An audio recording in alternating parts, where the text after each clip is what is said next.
Finalement, à la fin, ici, j'ai un test de performance. OK? Le test de performance, c'est surtout pour s'assurer euh, que les, euh, que l'application ne perd pas de performance avec le temps. Donc, en gros, ce que je fais ici, c'est que je mets une série de tests dans ce qu'on appelle un self.measure_block. OK? Puis quand je les roule, ce que ça fait, c'est que ça va me dire le nombre de secondes que ça prend. Comme de raison, dans ce cas-ci, c'est très, très, très rapide parce que ça fait presque rien. Mais ce que ça me permet de faire, c'est de voir ici les dernières, euh, les, euh, les résultats de mes derniers tests. Puis on voit la vitesse de ce que ça va. Puis on peut voir si, au fur et à mesure que je développe, si les tests deviennent de plus en plus lents, ce qui me donne ce qui me donne une idée que j'ai un problème avec mon algorithme. Donc, ça peut être très, très intéressant pour la performance. Donc, c'est recommandé d'utiliser ce genre de test-là de temps en temps pour s'assurer que tout fonctionne bien. Donc, maintenant, j'ai des tests. OK? Donc, mon modèle est pas mal complété. Donc, si je retourne ici au modèle, OK? Donc, on voit que j'ai mon modèle avec A, B, opérateur, j'ai le résultat. J'ai une, une méthode qui retourne la valeur en termes de résultats. OK? Je ne l'ai pas testé, il aurait fallu que je la teste, mais je vais vous laisser comme exercice de créer des tests pour cette variable-là. Donc, ce que je vais faire maintenant, c'est que je vais aller dans ma vue, dans mon contrôleur, et je vais commencer à utiliser mon modèle dans ma calculatrice. Donc, dans mon contrôleur, ce que je vais faire, je vais ajouter une variable modèle, OK, qui pointe vers une version de mon modèle, et je vais commencer maintenant à utiliser ce modèle-là pour calculer le résultat de ma calculatrice. Donc, si on vient ici dans la fonction opérateur a changé, donc je peux enlever ce bout de texte-là qui était temporaire, OK? Donc, ce que je vais faire, ce code-là est encore bon, donc extraire l'opérateur, le transformer en caractère. Tout ce que je vais faire maintenant, au lieu de l'assigner une variable temporaire, je vais le mettre dans mon modèle. Donc, je vais décider que mon modèle.opérateur est égal au caractère que j'ai extrait. OK? Donc, parfait.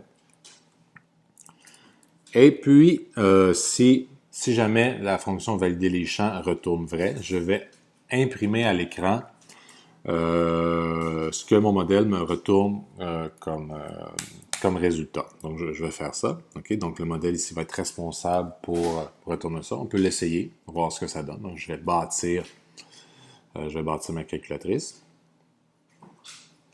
Donc, en théorie, on voit que, OK, parfait. Donc, l'opérateur est mis au bon endroit. OK, donc, hop, je viens d'avoir un problème. J'ai essayé de faire une division par zéro. Ça n'a pas fonctionné. OK, l'application a crashé. Ce qui veut dire, c'est que j'ai un problème avec mon modèle. Donc, il y a un bug. OK, si je fais une division par zéro, ça ne fonctionne pas. OK, donc c'est très, très bon. La première chose que je devrais faire, c'est d'aller le tester. OK, d'ajouter un test pour m'assurer que les divisions par zéro fonctionnent bien. Donc, je vais ajouter une série de blocs C. Donc, par exemple, je vais juste ajouter un test à la fin. Je vais dire que mon B est égal à 0.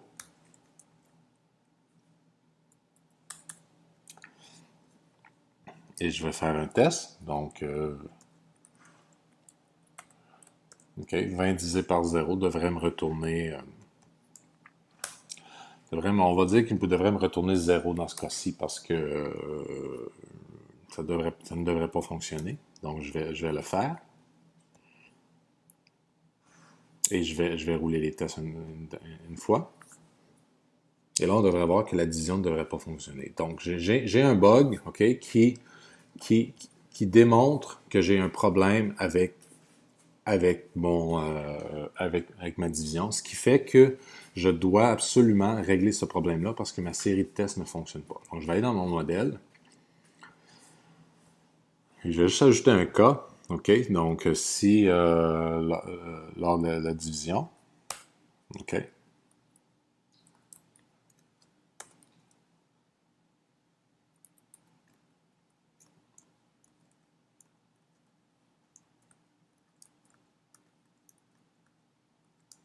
Je vais juste ajouter donc, si self.b est égal à 0, je vais juste retourner 0 pour l'instant. OK? Donc, maintenant, si j'exécute les tests, ça devrait fonctionner.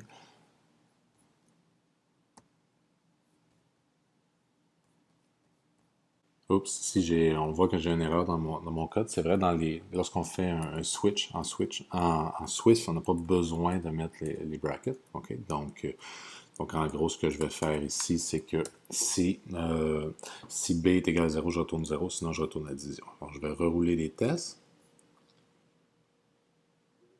Ok, ça compile. Et maintenant, OK, parfait, tous les tests ont fonctionné. Donc, si je retourne à ma calculatrice et que je décide de l'exécuter, OK, donc maintenant, lorsque j'essaie de faire une division par 0, ça fonctionne. Parfait, donc mon bug est réglé. OK, donc vous voyez, en ajoutant le test, maintenant, je sais que le bug est réglé également dans mon application et dans ma vue. Parfait. Donc, je vais continuer dans mon contrôleur. OK, donc ce que j'avais fait, ici, valider les champs, model to string. Je vais faire la même chose pour calculer push. OK? Donc, lorsque quelqu'un clique sur push, je vais valider les champs et je vais mettre le résultat. Je vais afficher les résultats à l'écran. Donc, parfait. Ça va faire la même chose. Je peux le tester encore. Un des avantages de rouler les tests, c'est que c'est beaucoup plus rapide que de démarrer le simulateur. Donc, ça nous permet de beaucoup plus rapidement de tester notre fonction. Je mets les choses ici, je fais calculer comme raison, ce n'est pas copié dans la chose. Donc, dernière chose que je veux faire maintenant dans valider les champs, ok, je veux juste faire, en gros, que je ne ferai pas de validation pour l'instant.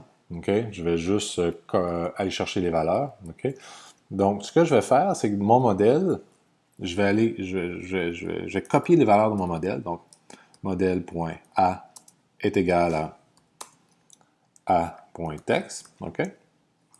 En fait, je vais faire, je vais le faire le valide input. Donc, modèle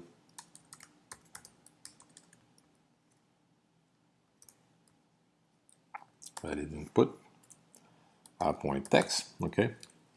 OK. C'est possible que ça retourne nil, OK? Parce que je fais de validation. Donc c'est l'erreur que j'ai ici. OK? Donc, ce que je vais faire, je vais juste, au cas où que ça retourne nil, si jamais c'est une valeur invalide, je vais juste retourner 0 pour l'instant. Là, le point B est égal à modèle.b.text 0. Parfait. Donc, je vais juste valider et copier dans A et B. Et je vais retourner vrai. Donc, je vais assumer que ça fonctionne tout le temps. OK? Dans le prochain cours, je vais vous montrer comment faire la validation. Mais pour l'instant, je vais faire ça comme ça. OK? Je vais sauvegarder ma calculatrice. Je vais l'exécuter une dernière fois.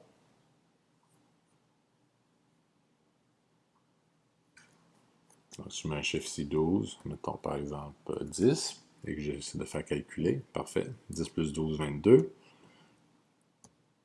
120. Excellent, ça fonctionne très bien. Et ce qui est intéressant, c'est que tous les tests que j'ai fait tantôt, par exemple un chiffre comme ça, pour l'instant, ça va juste mettre 0, mais on voit que ma fonction validate fonctionne également. OK? Donc, je ne suis pas obligé de tester, par exemple, 10. 10 espace, est-ce que ça fonctionne? Oui. 12, si je mets, par exemple, espace 12. OK? Je sais que ces cas-là vont fonctionner parce que je l'ai déjà testé avec mes tests automatiques. Donc, ça me permet d'aller beaucoup plus rapidement et je suis beaucoup plus conscient que ma calculatrice fonctionne et la fonctionnalité fonctionne. La chose que je vais faire, je vais juste, lors du constructeur, m'assurer qu'il n'y a rien qui est mis ici. Parfait. OK. Donc, ça devrait me donner une calculatrice qui fonctionne assez bien pour calculer.